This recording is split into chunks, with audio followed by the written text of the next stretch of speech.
In this video, I'm showing you how to make the porch decor that you see here, which includes the Noel sign, the bow, and how I repaired the old sled. For the Noel sign, I found this winter paper stack at Michael's, and I picked out a piece of paper that I really liked for the background, which you see here. And this is the piece of wood that I will be using. Here you can see the dimensions. My first step is to cut the paper to the size of the wood. I'm using my Cricut True Control cutting knife. I'm going over the piece of paper twice to make sure that I've cut all the way through. And here you can see that it fits perfectly on the piece of wood. Now I'm using this piece of cardstock as a layer to protect my gray mat, and I'm going to stain the piece of wood. I'm only staining one side of it, and my purpose in doing so is just to protect it since I will be putting this out on my front porch. But on the side that I'm not staining, I'm going to be Mod Podging that piece of paper to it, so I wasn't too concerned about staining it. It's time to let the wood dry and move into Design Space. I'm going to click on New Project, click on Text, and then I'm using the word Noel, so I'm going to type that. And then I'm going to start messing with the sizing. The first thing I'm doing is making the height as tall as I know that I want it to be on the board, but I see that it's longer than the board, so now I'm going to reduce the width. Whoops. Let me fix that. There we go. That's where I want it. Now I'm going to change the font to something I like a little better. I looked through the fonts in advance and decided to use Paddington. So here it is. I like that so much better. Now I need to adjust the sizing just a little bit more since it changed when I changed the font. Now everything looks good to me, so I'm going to click on Make It and then Continue. And then I'm going to select the material that I'll be using to cut out the Noel word. To find it, I'm going to click on Browse All Materials, and then in the search box, I'm going to type Bass, and then I'm going to select the 16th inch. Then I click on Done, and then right here you can see Cricut provides instructions for how to cut basswood. Those are that you need to use a knife blade and you need to move the wheels over on the mat rod. You'll see me do that in just a minute. Let's move over to the machine. Here I have all the materials I'm going to be using for this Noel sign stacked up, cardstock and basswood. I move the cardstock over to the side because we're starting with the basswood. I'm just cutting open the package because it's a brand new package. It comes with 3 pieces of the 16th inch board. And so I'm just grabbing one of those out right now. Then I'm going to put the knife blade in the machine. And now I'm removing the cover of my strong grip mat so that I can put the basswood on it. This is a brand new mat, so it should stick really good, but I'm still going to use my brayer tool to make sure that I adhere well to the mat. And then I'm using just a little bit of duct tape on each corner to really make sure that that wood is on there secure, because I don't want it to move around as it cuts.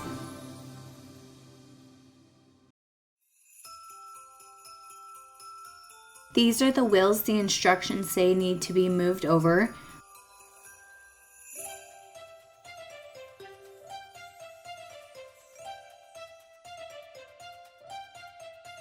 And now we can put the mat into the machine and get cutting.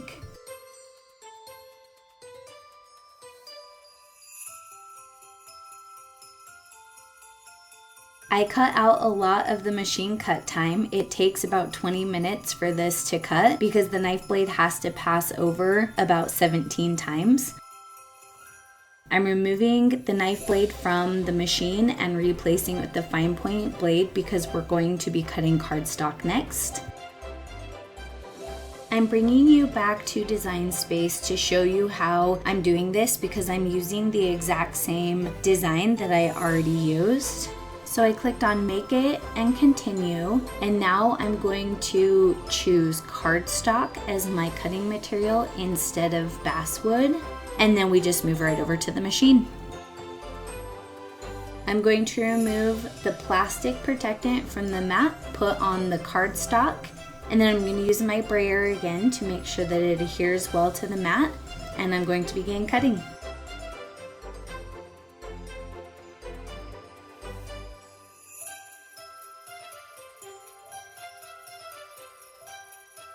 Now that I've finished cutting, I can push my machine off to the side, and I'm going to remove my 2 Noel words from the mat. As I always say, you roll the mat away from the paper, not the paper from the mat. So you can see I have it flipped upside down and I'm rolling it away from the paper and gently pulling off the paper. I do this so that it doesn't curl and so that I can save any remaining paper to use another time. Now I'm going to remove the duct tape and the excess basswood, and then I will get the letters and we will move on to the next step.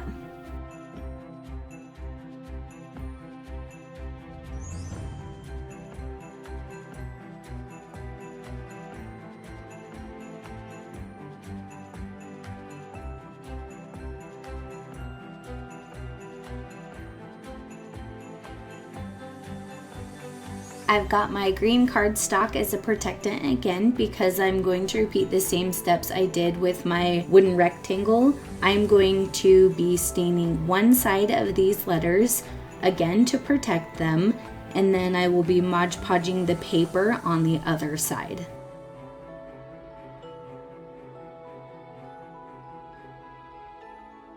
And now I'm going to be Mod Podging. I'm using this satin finish Mod Podge. I'm going to remove the foil seal, and then I'm going to flip over all my letters so that I can start painting the Mod Podge onto each letter. There's a fine balance between not enough Mod Podge and too much Mod Podge. You don't want it to completely saturate into the wood, but you also don't want it to be thick and gloopy. Otherwise, it'll cause bubbles in your paper. I put the cardstock on, and then I'm going to just let it sit and dry for a few minutes while I finish these letters.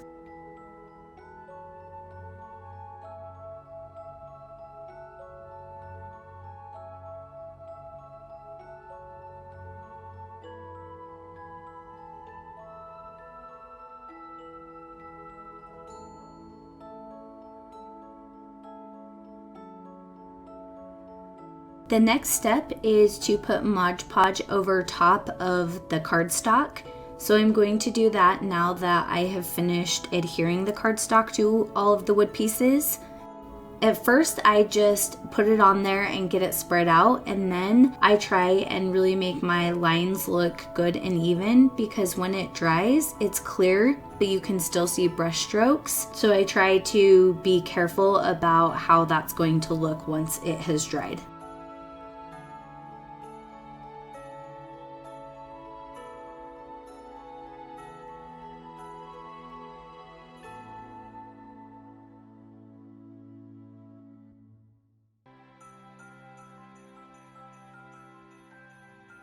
Next, I'm putting Mod Podge on my wood board on the unstained side, and this is the side I'm going to put my wintry paper on.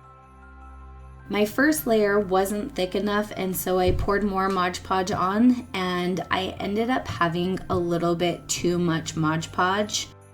You'll see here in just a minute as I am putting the Mod Podge on the top of the cardstock, I have a little bit of a bubble on the left side. I tried to work it out as best as I could, but in the end, I ended up cutting another piece of this wintry paper, putting it on the back side, and then using that as the front.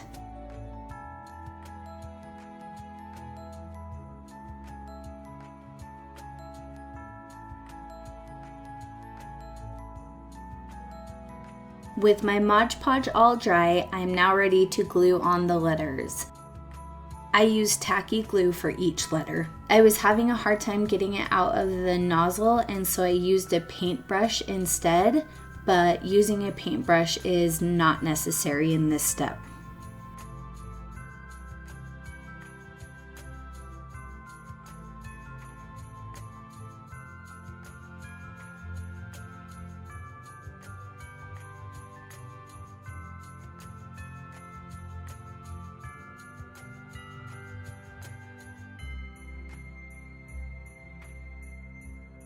I used the Mod Podge bottle to hold the letters in place as I was working, and then when I was finished I put my Cricut Easy Press on it to add a nice bit of weight to the letters so that they would dry flat. After everything was dry, I drilled 2 holes into the top corners of the sign so that I can red twine through it to hang it to the sled.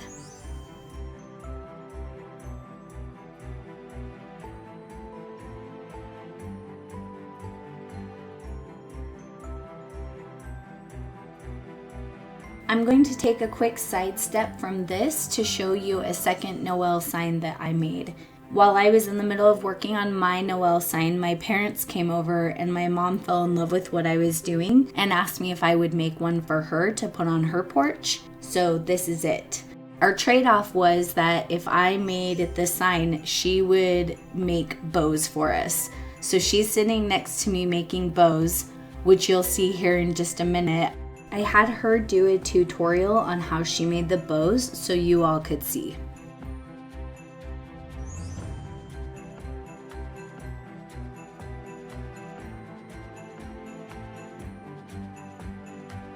The first thing you do is you cut out 4 strips of different lengths of whatever ribbon you would like to use. The strip sizes we cut were 10, 12, 16, and 24 inches. The 10, 12, and 16 are for the bow part, and the 24 is for the tails. With the 3 bow pieces, you fold it into thirds, and you put a strip of glue on it so that it holds in place. We're using hot glue.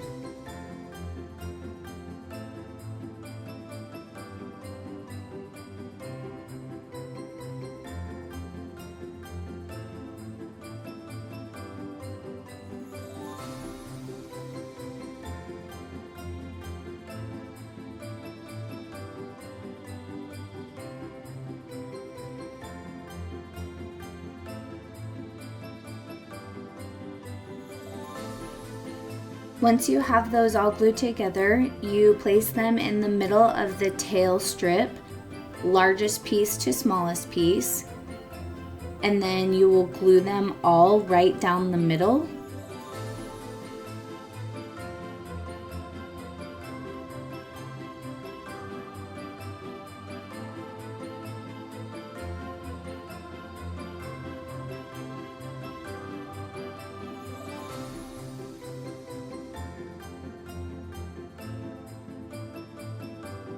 Now that those are in place, you scrunch from the middle and you get a piece of string to tie it around the middle to hold it in place to create the 2 sides of the bow. It's not necessary to use 2 people, but my mom did have me help her hold the bow cinched so that she could tie it really tight.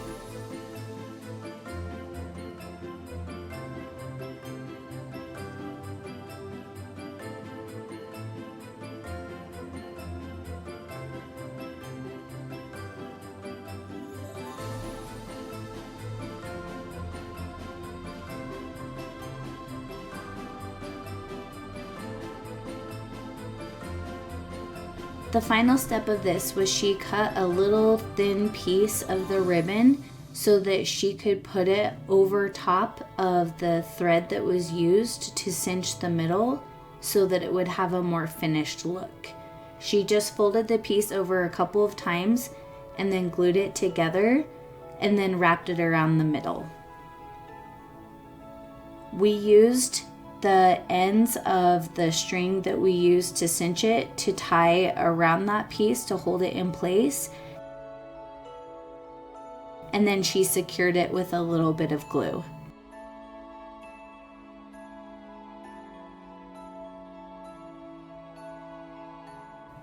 Now that all of the bow components are done, it's just time to fluff it up and make it look really pretty.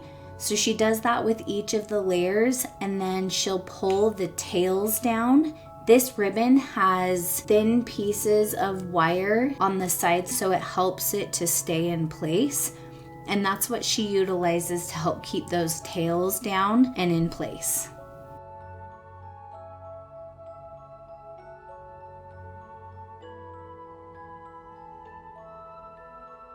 To polish off the tails, she is folding them at an angle.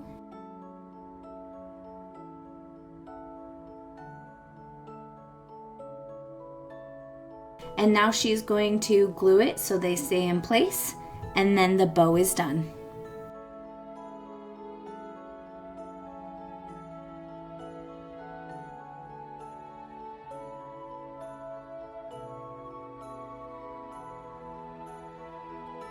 Here are both of the signs together finished, and here are both of the bows that we'll be using. Next, I'm going to do a little bit of cleanup and restoring of this old sled that I have in my garage.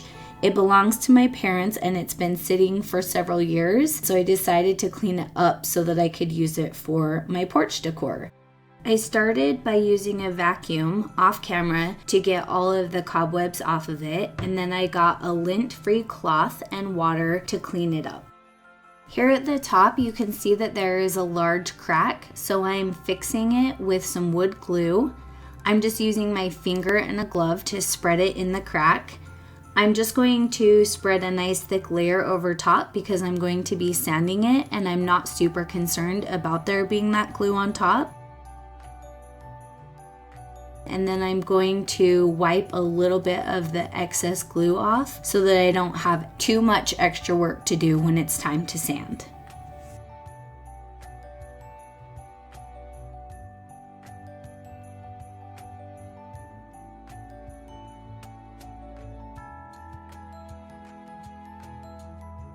I let the glue dry for several days, and now I'm going to remove the clamps and start sanding. I am going to sand that top part really well. There is a little bit of ink left over from where the company put their name on it. I don't really care if that is left over, but I am going to leave the little bit of ink that you can see down that middle piece of wood.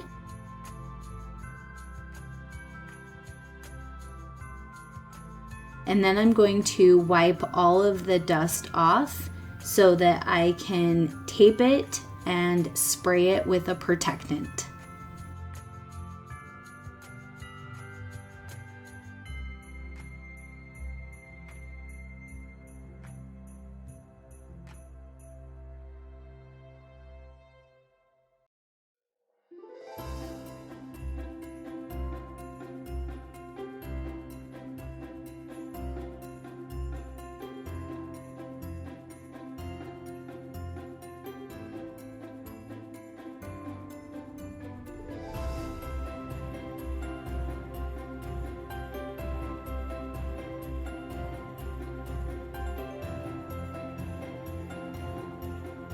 After letting the protectant dry for a few days in my garage, it's time to remove all of the tape and paper so that this bad boy can get decorated. Remember those holes I drilled in the sign? Well, now it's time to put the twine in them. I'm cutting them 12 inches long, and I'm going to make the knot visible on the front of the sign. I'm going to make sure that the knot can't pull through that hole. So you'll see me tie the first knot, and then I'm going to double tie the knot so that it doesn't pull through.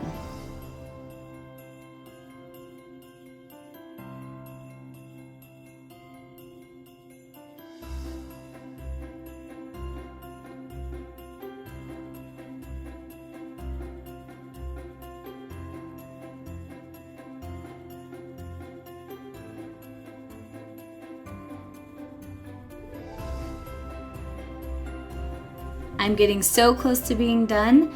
So now I'm going to attach the sign to the sled through those two holes on either end of that top piece of wood. I am doing the same thing as I did on the sign. I'm doing a double knot, but this time I'm doing it on the back side because I don't want it to show.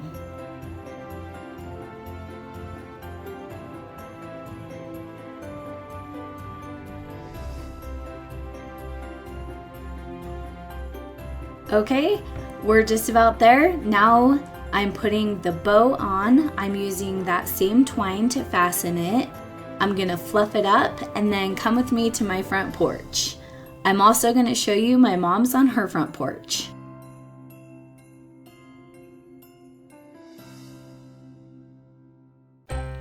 Thanks for watching this video. Please don't forget to like, comment, and subscribe so you don't miss the next one. If you have questions, please be sure to comment. See you next time.